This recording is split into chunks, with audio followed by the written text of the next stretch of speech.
যেমন ভারতের হোম মিনিস্ট্রিকে সবসময় শুনি যে আশেপাশের দেশগুলোতে তারা ভয় পাবে। একসময় তারা অনেক বড় করে বলেছে, একসময় কি খুব রিসেন্টলিও তারা অনেক বড় করে বলেছেন যে আমাদের দেশে টেররিস্টরা জন্ম নেয়, ট্রেন করে এবং তাদের ওখানে সেপারেটিস্ট মুভমেন্টে অংশগ্রহণ করে, এই ধরনের কথাবার্তা হয়েছে। তো এগুলো যদি হয়েই থাকে তাহলে ওখানেও তো হতে পারে যেগুলো আমাদের এখানে ঝামেলা বয়ে নিয়ে আসে। এর আগেও আমরা দেখেছি যে অনেক বড় বড় আমাদের দেশের টেররিজমের সাথে জড়িত তারা আশ্রয় নেয় ভারতে যেয়ে। ভারতকে রেল সুবিধা দিলে বাংলাদেশের কি কি অসুবিধা হবে বা সুবিধা হবে বলে মনে করেন? ভারতকে রেল সুবিধা দিলে কি, আমরা তো দিয়ে দিয়েছি। তো যেটা দিয়েছি সেটা নিয়ে আর দিলে কি এটা বাদ দিই। আসলে মেইন প্রবলেমটা ভারতকে রেল সুবিধা দেয়া বা আমাদের সড়ক ব্যবস্থার সুবিধা দেয়া এটা মেইন অসুবিধা না।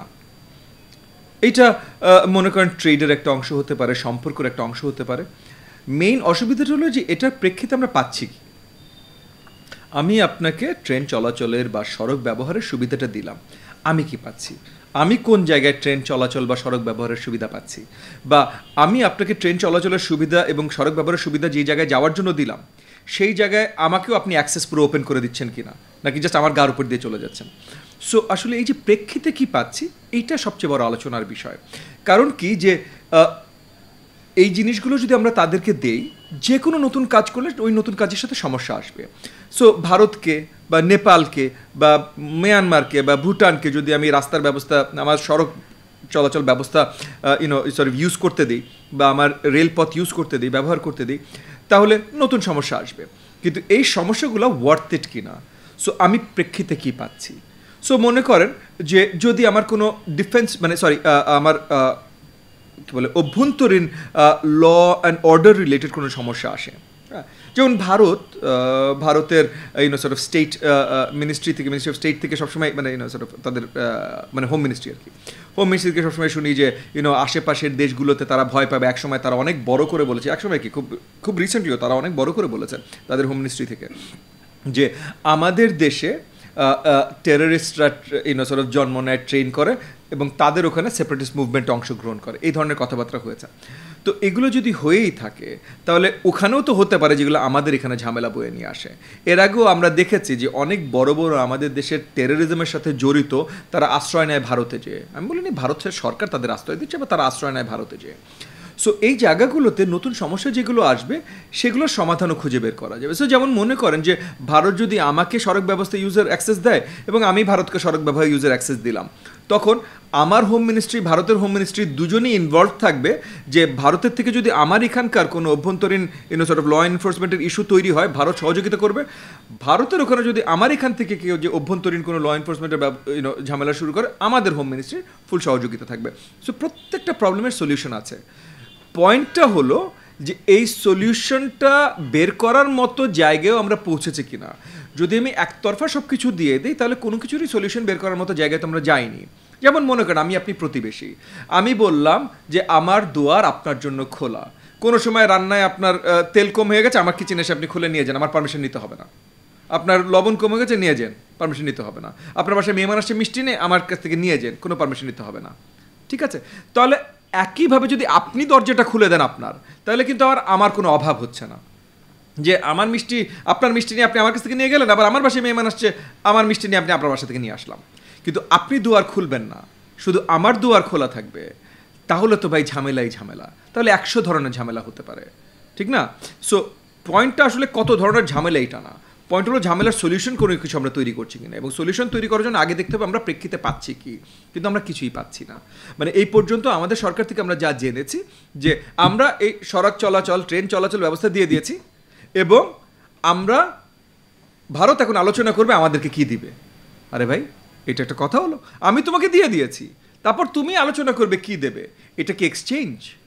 আপনি চিন্তা করেন, আপনি কোনো সময় দোকানে গেছেন, দোকানদার বলছে টাকা দিয়ে দেন, তারপর আলোচনা করব আমি আপনাদের কি বেচবো আর কি বেচবো না। এটা হয় না। সো এই জায়গাটাতে আমাদের সরকার যেই জায়গায় আমাদের নিয়ে এসছে বাংলাদেশ ভারত সম্পর্কে, এটা অত্যন্ত দুঃখজনক।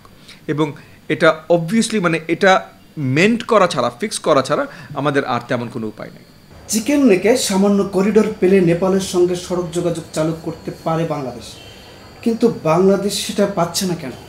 এই যে কথাটা আপনার সাথে মাত্রই হলো, যে এই কারণ বাংলাদেশ সরকার চাচ্ছে না, নেগোশিয়েট করছে না। বাংলাদেশ সরকার মানে আমাদের এই মুহূর্তে যে আপনার মনে করেন মানে অনির্বাচিত যে ফ্যাসিস্ট যে সরকারটা আছে, সরকার পরিচালনা যারা আছে, তারা আমাদের কাছে মনে হয় একরকম যে তারা প্রতিবেশী দেশের সাথে কম্প্রোমাইজে চলে গেছে, যে আপনারা সহযোগিতা করেন আমাদের ক্ষমতায় রাখার, আপনারা যা চান তাই দিয়ে দিব। কারণ দেখে তো তাই মনে হচ্ছে যে মানে নির্বাচনে শেষ হয়ে ক্ষমতায় আসতে আসতে তারা 10টা 12টা 13টা 14টা চুক্তি করে যাচ্ছে ভারতের সাথে, যেই চুক্তিতে আমরা কি পাচ্ছি কোনো হিসাব নাই। তাহলে তখন দেখে একটা শক্ত একটা আশঙ্কা, একটা সাসপিশন আসে না, যে তাহলে এই হিসাব করেই তুমি সহযোগিতা নিয়ে নির্বাচন কারচুপি করে বা এই যে কারসাজি করে, যেখানে আমরা কেউ নির্বাচনে অংশগ্রহণই করতে পারি নাই, তারপর তুমি ক্ষমতায় আসছো, যে ডিলটাই এটা ছিল যে আমাদেরকে নিয়ে আসো, তারপর আমরা তোমাদেরকে এইটা দিব। সো এগেন এই জায়গাটা তো এই সরকার তৈরি করছে। এখন আমি তো বলবো যে আমার দেশের ট্রানজিটের যে পারমিশন আমি ভারতকে দিয়েছি, এইটার প্রেক্ষিতে শুধু চিকেন লেগের কি, শুধু নেপাল ভুটান কি, আমি ভারতের মিনিমাম 7 সিস্টার্সের ট্রেড অ্যাক্সেস চাই, মিনিমাম 7 সিস্টার্সের ট্রেড অ্যাক্সেস চাই। কারণ আপনি এক মুহূর্তের জন্য ভুলে যাবেন না কিন্তু যে ভারত আমার কাছ থেকে $14 বিলিয়ন টাকা পায় বেচে, $14 বিলিয়ন পায় প্রত্যেক বছর বেচে, আমরা মাত্র 2 বিলিয়ন পাই। তাইলে এই যে ওপেন ট্রেড অ্যাক্সেস যদি আমাকে 7 সিস্টার্সে দেয়, এটা 2 বেড়ে অনেক হতে পারে। ভারতেরও কিন্তু লাভ ভাই, ভারতেরও লাভ কি, 7 সিস্টার্সে তারা অনেক ধরনের গুডস অ্যান্ড সার্ভিসেস পাবে যারা এই মুহূর্তে তারা পায় না। তাহলে তার ভারতের জনসংখ্যার লাভ না, আবার আমাদের লাভ। আমাদের কি লাভ, যে আমরা ব্যবসা পাচ্ছি। এবং আমাদের সাথে যদি 7 সিস্টার্স খুলে দেয়, তাহলে 7 সিস্টার্সে যারা ব্যবসা আছে তারাও তো আমাদের এখানে এসে ব্যবসা করবে, তারাও আরও কামাই করবে, ভারতের কামাইও বাড়বে, আমার কামাইও বাড়বে, ভারতের জনগণ আরও বেশি গুডস অ্যান্ড সার্ভিসেসের অ্যাক্সেস পাবে। ওভারঅল আপনি যদি চিন্তা করেন, ভারতের লাভ আমার থেকেও বেশি যদি খুলে দেয়। কিন্তু আমার দেশের সরকার এটার আলোচনায় বসার মতো শক্তি পর্যন্ত রাখে না। কিন্তু আমার দেশের সব কিছু ওপেন, মানে একদম মাগনা, শ্বশুরবাড়ির আবদার খুলে দিয়ে দেয়। ধরেই নি এনডিএম আপনার দল ক্ষমতায় আসলো, জি, তখন ভারতের সঙ্গে আপনি কি ধরনের কূটনৈতিক সম্পর্ক? এগেন প্রথমত হলো ভারতের সঙ্গে আমরা সবসময় চাই যত সুন্দর পজিটিভ এফিশিয়েন্ট কূটনৈতিক সম্পর্ক থাকে, আমরা সবসময় এটা চাইবো। কারণ ভারত আমাদের পাশে, এক নম্বর হলো যে আমাদের অলমোস্ট পুরো মানচিত্র ছেয়ে ভারত, আর দ্বিতীয়ত হলো যে কারেন্ট বিশ্বে রাইজিং পাওয়ার ভারত, তাদের অর্থনৈতিক ক্ষমতা বাড়ছে, তাদের সামরিক ক্ষমতা বাড়ছে, তাদের অনেক কিছুর ক্ষমতায়, তাদের সফট পাওয়ারের ক্ষমতাও বাড়ছে। এবং বাংলাদেশে আসলে সবচেয়ে বড় সফট পাওয়ারের ক্ষমতা তো ভারতের, মানে বাংলাদেশে ঘরে ঘরে গান সিনেমা যা কিছু চলে মোস্টলি ভারতের চলে। সো তাহলে ভারতের সাথে সুসম্পর্ক আমার জন্য অত্যন্ত গুরুত্বপূর্ণ। কিন্তু সুসম্পর্ক মানে সম্পর্কর ভিত্তি কী হবে? সম্পর্কর ভিত্তি হবে মোর ট্রেড। আমাদের এখন $16 বিলিয়ন ট্রেড হয়, আমি চাই ভাই এটা 26 বিলিয়ন, 50 বিলিয়ন, $100 বিলিয়ন ট্রেড হোক। কিন্তু তাই বলে $100 বিলিয়ন ট্রেডে আমি 100 বিলিয়ন কিনবো আর তুমি 100 বিলিয়ন বেচবা, কিছু কিনবা না, এটা তো হবে না। এবং এই কেনাটাও জোর করে তোমার পাবলিক কিনবে না তো ভাই, তুমি অ্যাক্সেস ওপেন করো, আমার ব্যবসা এমনিই বাড়বে। সো এই জায়গাগুলোতে আমাদের আসতে হবে। এই যে আমাদের ওয়াটার ট্রিটি, পানি রিলেটেড, এই পানি রিলেটেড আমরা তিস্তার পানি নিয়ে একদিন দৌড়াই, ফারাক্কাবাদের কথা আরেকদিন বলি, আরেক পানি, মানে আমরা তো কোনো জায়গায় এবং পুরো বিশ্বে এমনিই এখন ওয়াটার স্কারসিটি হচ্ছে ক্লাইমেট চেঞ্জের জন্য। আর শুধু ক্লাইমেট চেঞ্জ না, এই যে আরবানাইজেশন, মানে এই যে বড় বড় শহরগুলো আজকে 50 বছর আগে যা ছিল তার থেকে অনেক বেশি এখন, এবং শহরগুলো জনসংখ্যা প্রতি মানে জনসংখ্যা প্রতি না, বাট ওভারঅল শহরগুলো এতটাই ওয়াটার আপনার মানে কী বলে না প্রয়োজন, মানে এতটাই পানি প্রয়োজনীয়তা এই শহরগুলোর, যে আমাদের নর্মাল ওয়াটার সাপ্লাই যে লেভেলের পানি আসে সেটা দিয়ে এখন এই নতুন শহরগুলো, আজকের শহরগুলো আমরা পোষাতে পারি না। সো এই যে মাল্টিপল ফ্যাক্টরসগুলো, ক্লাইমেট চেঞ্জ, আরবানাইজেশন, আপনার ওই যে হারভেস্ট, ওই যে বেশিরভাগ নদীর পানি অরিজিনাল যে রাস্তা দিয়ে আসতো সেখান থেকে আমরা এক এক কর্নারে নিয়ে গেছি ক্ষেত খামারি করার জন্য, এই সব কিছু মিলিয়ে পানির বিশাল একটা স্কেয়ারসিটি ধরা গেছে এখন পুরো বিশ্বে। মানে এখন এরকম আলোচনা আছে যে আগামী 10 বছরে যা যুদ্ধ হবে পানি নিয়ে যুদ্ধ হবে ভাই, তেল নিয়ে যুদ্ধ হবে না, অন্য কিছু নিয়ে যুদ্ধ হবে না, পানি নিয়ে যুদ্ধ হবে। ওকে, সো এই জায়গাটায় আমরা চলে আসছি। তো অবভিয়াসলি ভাই আমরা তো চাই না ভারত আর বাংলাদেশের পানি নিয়ে যুদ্ধ হোক, কিন্তু পেটে লাথি পড়লে পানি যখন আমার দেশের জনগণ একেবারেই পাবে না তখন কিন্তু খারাপ সিচুয়েশনেই যাবে। আর কতদিন ভাই লোকজন যে রাস্তায় নেমে আন্দোলন করবে সরকারের বিরুদ্ধে? একটা পয়েন্টে যে সরকারের আন্দোলনে চলে যেতে হবে অন্য সরকারের বিরুদ্ধে। তো ওই জায়গাগুলোতে তো আমরা চাই না যাক। সো এই জায়গায় সঠিক বন্টন ট্রিটিস, মাল্টিল্যাটারাল ট্রিটিস, শুধু ভারত বাংলাদেশ না ভাই, কারণ আমি বলবো আমি এটা চাই, আরেকজন বলবে আরেকজন ওটা চাই। প্রতিবেশীদের মধ্যে ঝগড়া হইলেও মানুষ মাঝে মাঝে মানুষ কোর্টে যায়। কোর্টে কেন যায়? যেন যে নিরপেক্ষ একজন জাজ যেন বলে দিতে পারে না আসলে ফেয়ার জাস্ট এই জিনিসটা। সো আমরা মাল্টিল্যাটারাল যেতে পারি। যেমন এই যে আমাদের আপনার এই যে সি বর্ডার, হ্যাঁ, মানে বে অফ বেঙ্গলের বর্ডার, এটা কতখানি আমাদের, কতখানি রাইটস আমাদের, এগুলো কিন্তু ভারত বাংলাদেশের ডিসকাশনে হয় নাই। এটি ইন্টারন্যাশনাল কোর্ট অফ জাস্টিস আইসিজিতে যে ভারতও মামলা লড়েছে, আমরাও মামলা লড়েছি, তারপর যে একটা বন্টন হয়েছে, রাইট? তো এরকম ওয়াটার শেয়ারিং ট্রিটিও কিন্তু আমরা এই কাজটা করতে পারি। কোর্টে যেতে হবে না, আইসিজি কোর্টে যেতে হবে না, মাল্টিল্যাটারাল ইউএনেরই এরকম মাল্টিল্যাটারাল বডিজ আছে যাদের মাধ্যমে আমরা এই নেগোসিয়েশনগুলো করতে পারি। আমাদের এই দেশ, আমাদের কারেন্ট সরকার যাবেই না, কারণ তারা তো চাই না।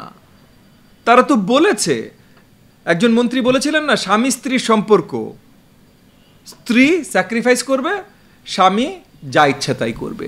আমাদের এই সরকারের ভারতের সাথে এই ধরনের একটা সম্পর্ক সৃষ্টি হয়েছে। এই সম্পর্ক থেকে দূরে না আসলে সেটা আমাদের জন্য ক্ষতিকর, ভারতের জন্য ক্ষতিকর।